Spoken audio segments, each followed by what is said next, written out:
ขอบบุญขอบคุณนั่นแหละเนาะทางเอ่ยกับไม้หลายๆเด้อหลายเด้อเนาะที่คิดเห็นทางน้องๆเนาะให้ได้เห็นหลายอย่างหลายแนวพี่น้องเอ้ยในมื้อนี้พี่น้องเอ้ยคือมุกดีใจ มาอย่าพากันไหน มือยิบผ้ากันไหนเอาพอเสีย เนาะ เนื้อผ้ากันไหน ฟังไปเบิ้งเนาะมีโอกาสเนี่ย เนาะพากันไหนแล้ว บอกเอ้ย สุดท้ายเขา ดีใจจัง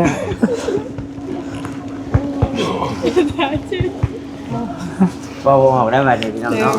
เราบอกดีใจได้เลย อ่ะ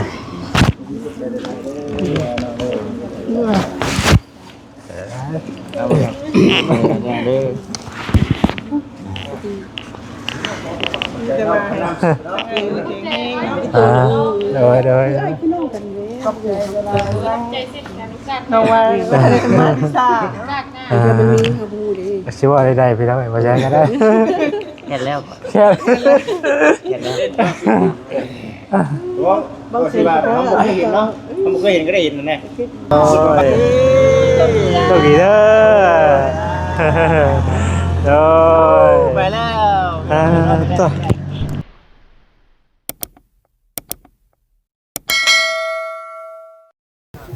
เอาพี่น้องเนาะตอนนี้ก็หลังจากที่ว่าได้ไปเบิ่งไปส้มเนาะยกมาแล้วก็สิพากันกลับบ้านนี้ไปหน่อยเนาะกำลังเดินทางครับ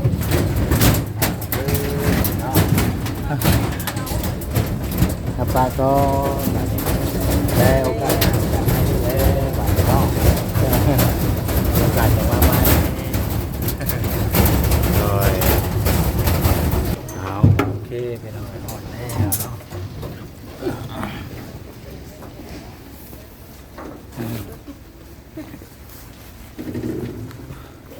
สแกนบัตรได้บ่นี่กัน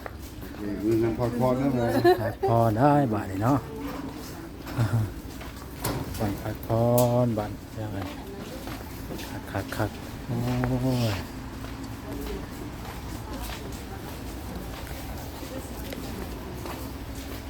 น้ำกินในเป็นยังไง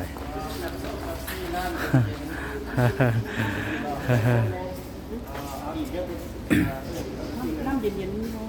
น้ำเป่าเนาะ40ไอบ่เนาะ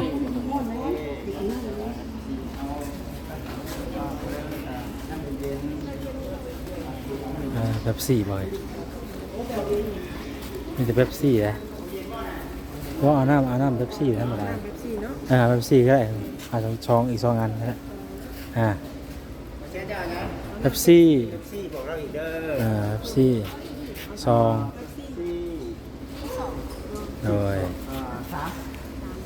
ไม่ใช่ยังได้น้ำหรอกน้ำมันไม่ได้ลดกันไม่ได้ลด เอาไว้แมนเอาอีกซองฮ้อน เอาถาม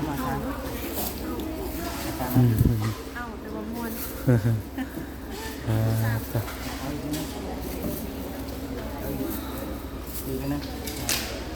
อากาศร้อนแห้งพอสมควรพี่น้องเอ๋ยเนาะ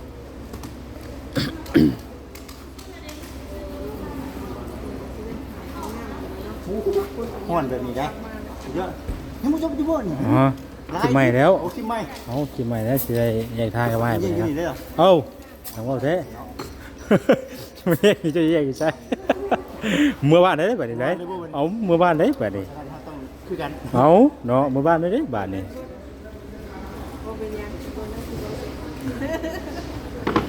ค่อยเข้าไปนะค่อยแบบว่าเห็น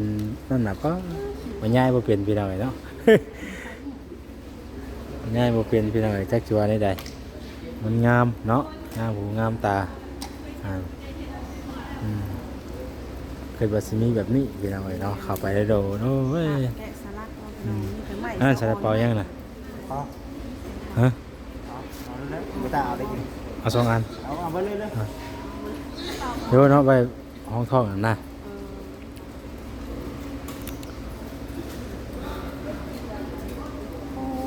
เอาฮะแหมเนาะ เพี้ยได้เนาะอันนี้นะตัวนั้นตัวนี้เนี่ยเพิ่นเฮ็ดตัวพุ่นทางในก่อนเนาะแล้วอะไรเพิ่นก็ได้เริ่ม เปิดตีก็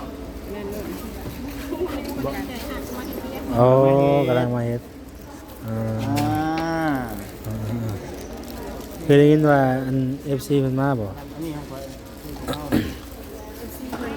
บ่สิเห็นบ่สิเห็นบ่ตัว FC มา แม่น เห็นบ่ บ่ค่อยบ่เห็น เพิ่นถามบ่ตาก่อนเนาะถามบ่ตาก่อนบ่ตาเพิ่นซื้อหยังก่อน FC น่ะฮะชื่อเวียงบ่ผู้ชายคือผู้หญิงผู้ชายบ่ผู้กับเมียชื่อเวียงอ๋อเพิ่นกำลังสิกลับประเทศพุ่นอ๋อโดยบ่เห็นประจำเนาะ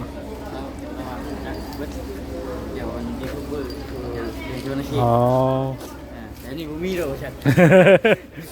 อันจับกล้องแม่อันเวิร์นนี่แม่นั่นเนาะให้อาว่าจะเป่าไว้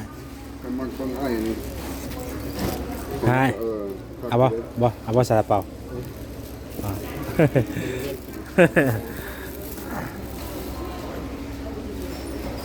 คัก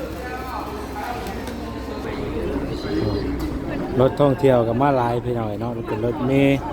รถตู้เนาะคนก็มาเรื่อยๆพี่น้อยเพราะว่าเพิ่นกำลังเปิดได้2 ปีนี่เนาะแต่ก่อนเพิ่นก็กำลังเฮ็ดนะพี่น้องเพิ่นกำลังเฮ็ดแล้วจัดแจงแล้วเนาะไปที่ทางนั้นนะและว่าใจร้ายไอ้ เห็นอยู่ค่ะเพิ่นนึกว่าอันน่ะ คือเส้นร้ายเนาะ ถามน้องเพิ่น ตัดใจว่าโอ้ทำมา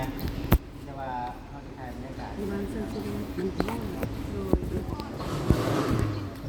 อะไร บ่ได้คนแรก รอบไปเนาะ ท้ายสบายนี่เนาะได้บ่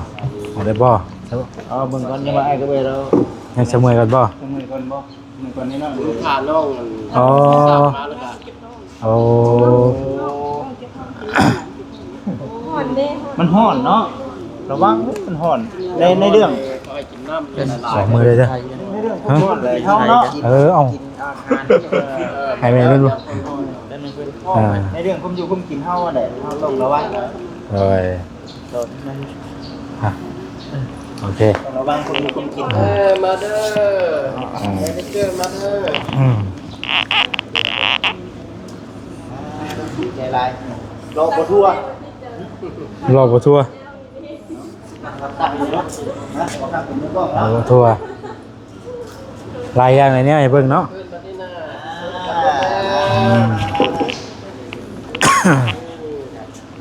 เอาพี่น้อยเนาะสิได้นำลาทั้งเอ้ยเพิ่นก่อนได้บาดนี้เนาะเซ็ตกลับมาไหมเซ็ตเอาบอกกลับมาแค่เบื่อนี่แหละนี่เดี๋ยวผมจะเบิ่งให้เซ็ตมีหยังคิดว่ากลับมาแค่เบื่อเพิ่นน่ะก็มีอยู่แหน่บ่คิดเด้เนาะโดยคำที่สิว่าก็คือขอบคุณนั่นแหละเนาะทางเอ้ยกับอ้ายหลายๆเด้อเนาะที่คิดเห็นทางน้องๆเนาะได้เห็นหลายอย่างหลายแนวพี่น้องเอ้ยในมื้อนี้พี่น้องเอ้ยคือมุกดีใจมาอย่าพาไปไหน มืออยู่พากันให้เอาพอเสีย เนาะ เรียกว่าเฮ็ดได้ ลองไปเบิ่งเนาะมีโอกาสนี่ เอาพากันให้แล้ว บ่เอ้ย สุดท้ายเขา ดีใจจัง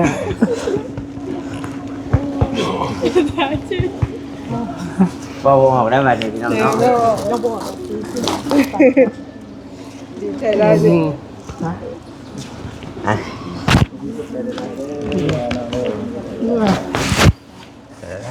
เอาแบบเด้อ จะมา โดย น้องว่ามาที่ซ่า เดี๋ยวมันมีขบูดิ ชื่อว่าได้ๆพี่น้องบ่ใช่ก็ได้ แค่แล้ว แค่ แค่แล้ว บางทีว่าเขาบ่เคยเห็นเนาะเขาบ่เคยเห็นก็ได้เห็นนั่นแหละบ่คิดว่าบ้านเมืองเฮาสิเป็นอันนี้แต่ว่าให้กูพาไปก็เฮาก็บ่จักอยู่บ้านนอกก็ชุมบ้านนอกเฮา โดย จักมาพี่โอ้สัมผัส อ่า กับบรรยากาศแบบนี้ก็เลยแบบแบบนี้เนาะเพิ่นอยู่กันอย่างนี้ไง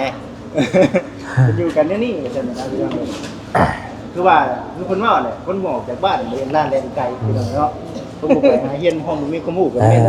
แม่นคือเพิ่นว่าดีได้ บัดนี้ก็พอได้ฮู้ไปนำ แม่นดีใจก็ผมมุกใจกับไอ้กับเอ้ยเพิ่น โดยไปแต่ทางน้องๆก็สิได้นำลาได้ได้เหมือนเด้อ มีแต่จะดีมีแห้งเด้อไอ้กับเอ้ยเด้อมีแห้งน้องน้ำเนาะ เดินทางปลอดภัยเด้อทางเจ้าผู้ใหญ่เนาะเดินทางปลอดภัยว่าไปทางไหนบ้างใดขึ้นรถได้ก็ปลอดภัยทุกเส้นทางเนาะ คิดดูได้ว่าเจ้าแห้ง โมเมนต์เข้าดีใจดีใจ เช่าที่ได้ออกไป เขาชื่อว่าอะไรอยู่ ตันไปเบิด เขาชื่อว่าอะไรอยู่อิ่มบ่ได้ ไม่เบิดเลยตันไปเบิด คิดดูได้น้ำตาไหลพากันไปดินมือเป็นเว้นลายมือมาบัด สุดท้าย ไปเดินทางไปนะเดิน ไม่ให้ ทำเป็นระวัง คอย ไปคอยมา แล้วยังไปรถบ่ยังไปรถ ไปพี่น้องเนาะโอ้ย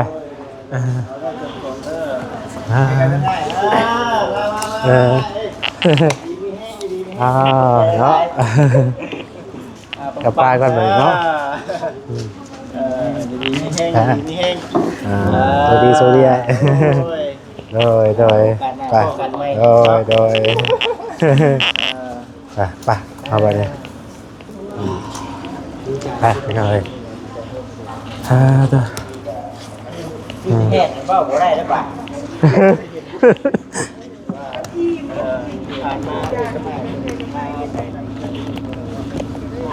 ว่าปกติว่าใช่บ่เคยให้ไอ้ดีดอกมันแบบว่าจักสิว่าได้ได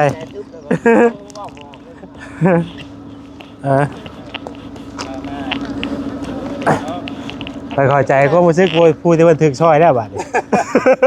ที่มันให้อ่ะนะไปยังไงไป ก็กันอยู่ที่เซโร่พุ่นแหละพี่น้องเนาะ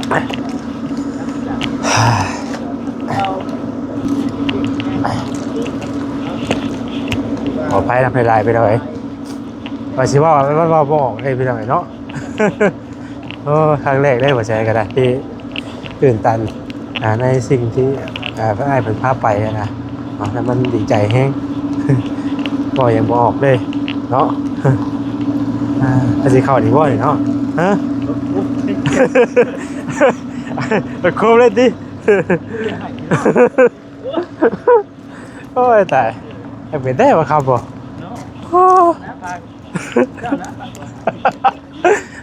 ชื่อมันมาเองนะเ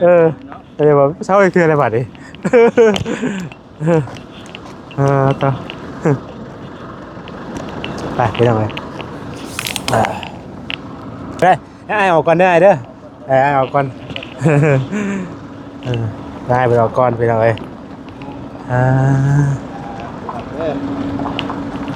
ชมกันน้ำกันมวนบ่บ่จิตมวนบ่หมดที่สุดเลยหมดที่สุดดีๆมวนเนาะคักโชคดีเด้อโชคดีปลอดภัยเราได้บ่ได้บ่ยังไม่ก่อนจะน้อยจะมาเปิดประตูบ่ได้โดยมีรอบหนึ่งต้องมีรอบสองเนาะเนาะสั่นเลยเดี๋ยวไปรอก่อนนะจะตามหลังกันได้เห็นนะเนาะพาลังเลยลังน้ำกันเลยป่ะต้องไม่อยากยืดอยู่เลยว่าเวลาอยู่ครับแต่ว่าน้ำตาออกน้ำแม่ดีด้วยเนาะต่อดีใจเลยดีใจเนาะเตะยังมันไหลบนยุดเลย อ๋อ เจ้าอยู่นี่นะ ฮะ เจ้าอยู่นี่เด้อข่อยสิขับมาเองโดนน่ะ อ้าวเดี๋ยวเราเนาะ แต่บอกบ่ถูกคือเว้าเนี่ยเนาะคือ FC มันติดตามมาตั้งแต่เฮาขึ้นมาเพิ่นก็จักอยู่หรอกเป็นหยังเฮาจึงดีใจขนาดนี้คือทำไมเพิ่นทุกอย่างเลย อ่าพ่อบอกไงไปอยู่ว่าสิว่าเราตุ๊บแค่เลยว่าดิ เล่นไปนะ เออ อิ่มเล่นไปเอ้าบ่ตาก็ครึ่งคือกันเนาะเจ้าอะไร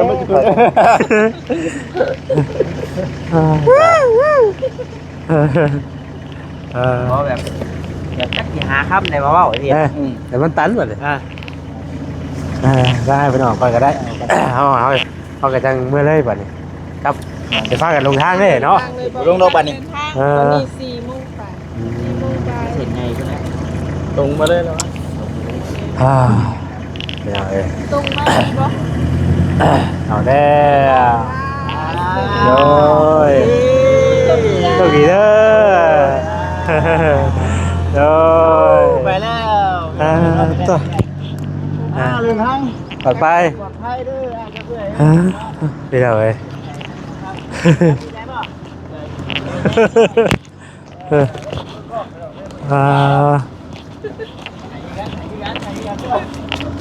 ทางก็ต้องเบิ่งนั่นก่อนได้เห็นเนาะ นั่นแหละพี่น้องเนาะ ข่อยจับก็ได้มั้ยบ่เป็นไร ได้นี่ เป็นไก่ชิโน่บ่ อืม อะไรกัน เพราะข่อยจับได้เพราะว่าข่อยสิเป็นข่อยผู้ เราเป็นคนขับรถเลย เพราะว่าข่อยเบิ่งนำเรื่อยๆนะ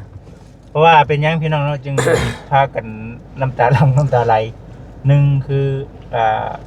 เพิ่นก็เฮ็ดกับทั้งน้องๆแบบโอ้เนาะทุกจริงทุกอย่างที่ว่าเฮามาแบบนี้ก็โอ้เฮาก็ฮู้ว่าเพิ่นเพลงเพิ่นฮักแหละเพิ่นจังเฮ็ดพี่น้องเนาะแล้วก็เฮ็ดให้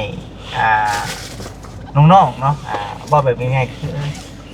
คนบ้านนอกคนหนึงเนาะที่มาเห็นแบบนี้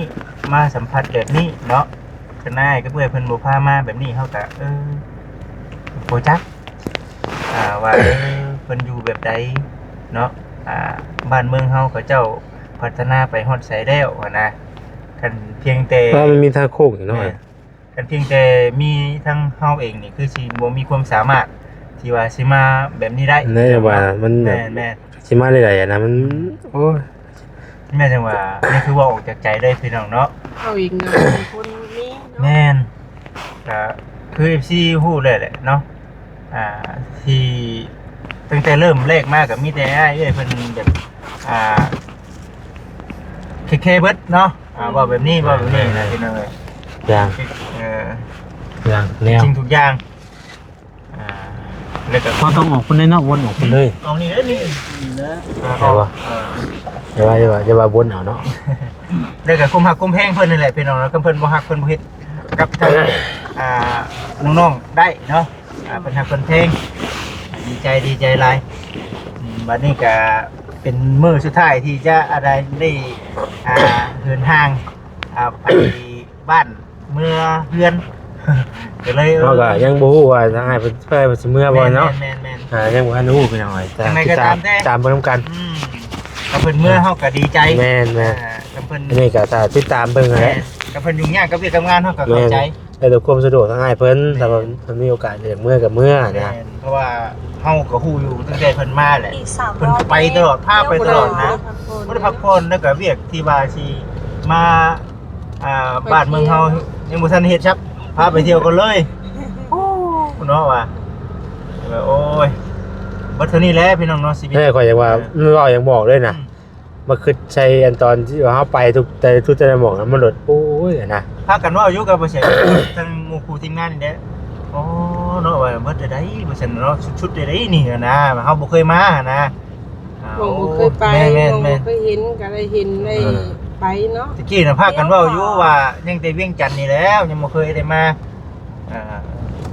นะพี่น้องเอ้ย เดี๋ยวขัวเลยก่อน เดี๋ยว ออกเลย ทางออกเลยเด้เนาะเพิ่นมาชวนได้นี่เนาะนั่น โด แหละ มาเลยไอ้เรา เบิ่งเด้อโอ้ยหมดตัวนี้ นี่เลยบ่ คุยเป็นนำทางเลยก็ได้บ่ยากดอกได้บ่มือกล้องให้เลยเนาะ มือกล้อง ข้างในดีสาวกินคำนี่ เป็นได้ทุกอย่าง ป้ายนี่มันบุรีวางรถเนาะป้ายนี่กัน หืม ป้ายนี่ บุ บุ รี รี บางเนาะ บุรีวางรถว่ะ รถมาเด้อเปอร์เซ็นต์รถมายังมาอยู่ยังมาอยู่เห็นอยู่บ่ เอาโผล่ออกไปหน่อยนึง โอ้โห เป็น2เมตรอยู่เด้ตัวนี้เด้เฮาออกไปเฮาเสียงไปเลย เอาเป็นเรียกเขานี่อยู่โอ้เจ้าจักไปพี่น้องเอ้ยเดินทางบัดนี้เดินทางกลับสวรรณเขตเด้อพี่น้องเด้อโอ้เข้าไปได้หันธุรกิจดีแบบร่างกายแห้งดีนะโอ้ย นี่แหละสีมือมนุษย์สร้างขึ้นพี่น้องเนาะเห็นให้นึกเป็นได้หลายเนาะงานอะไรเด้เป็นงานมันเป็นงานนั้นศิลปะเนาะมันโดดโอ้ยโอเคดีเอามานะ ก็โตเช่น ใช่ใช่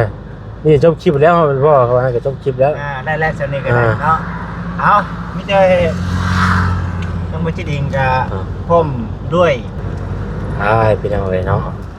เดินทางกลับสวรรณเขตเฮาบ้านนี้โอ้ยเนาะจังหวัดจักมุ่งเลยพี่น้องเอ้ยคำเลยเนาะตัวอันว่าจีกลับมือเช้าบัดคือจังหวัดคิดฮอดบ้านเด้อเนาะว่าจิต มาหลายมื้อเลยพี่น้องเอ้ยครับ ผมคือว่าคิดฮอดที่ คิดฮอดได้บัดนี้พี่น้องเอ้ยเนาะเริ่มคิดฮอดบ้านเลยได้บัดนี้เพราะว่าไปชุดหมองทุกบ่อนเลยเด้ โอ้พี่น้องเอ้ยเนาะที่ว่าแซนให้ที่นี่น่ะคือมันให้ดีใจเลยพี่น้องมันแบบมันตื่นเต้นนะแบบว่าคือแบบโอ้ยทุกสิ่งทุกอย่างที่ว่าให้เพิ่นนั่นน่ะมันแบบเปิดว่ายังบ่ออกเลยบัดมันดีใจนะสิว่าอะไรก็ได้เข้าใจความรู้สึกแบบว่าเวลาไปซอยผู้นั้นผู้นี้บางคนเพิ่นดีใจแบบนี้เนาะนะ โอ้ยพี่น้องเอ้ยทางว่าแซนกัน คนบ่ปินเนาะ เว้าก็คิดเห็นในสิ่งที่เพิ่นเฮ็ดให้มันเลยตันบัดนี้เนาะว่าตา แบบมันเกินกำลังของเฮานะ นะแบบเฮาก็เลยแบบโอ้ตัวปัญญาอย่างก็บ่บอก ซะทุกจุดทุกหม่องที่เฮาไปอ่ะทั้งเอื้อยก็ไม่เพิ่นจัดแจงทุกสิ่งทุกอย่างพี่น้อง แบบเฮาบ่สามารถไปเองได้ แม่น เฮาบ่สามารถสิไปเองได้แต่ว่าใช่เลยความดีของเพิ่นแล้วมันต่ำมันอิ่มอ่ะ ว่าอย่างว่าให้เพิ่นให้เพิ่นอยู่ดีมีแฮงมันจะเดินก้าวหน้าต่อไปพี่น้องเนาะอยู่ดีมีแฮงสิ่งทุกอย่างพี่น้องเนาะเดินทางด้วยความปลอดภัยเด้อบาดนี้เด้อไปทางไหนก็ได้เนาะถ้าว่าทางง่ายก็เพิ่นสิเมื่อสวรรค์เขตก็ยินดีพี่น้องเนาะยินดีต้อนรับแต่ว่าจังไดก็จังเบิ่งนำกันมาอีกทีนึงเนาะถ้าติดตามมื้อนี้คลิปนั่นแหละพี่น้องเอ้ยสำหรับมื้อนี้ก็มีแต่สิรับลาไปก่อนเด้อพี่น้องเด้อผิดพลาดประการใดก็ขอโทษขออภัยหลายๆเนาะได้ไปเห็นหลายสิ่งหลายอย่างหลายแนวบ่เคยเห็นก็ได้เห็นพี่น้องเอ้ยเอาลาไปก่อนอยู่ดีมีแฮงบ่สุขสุขคนเด้อพี่น้องเด้อสบายดี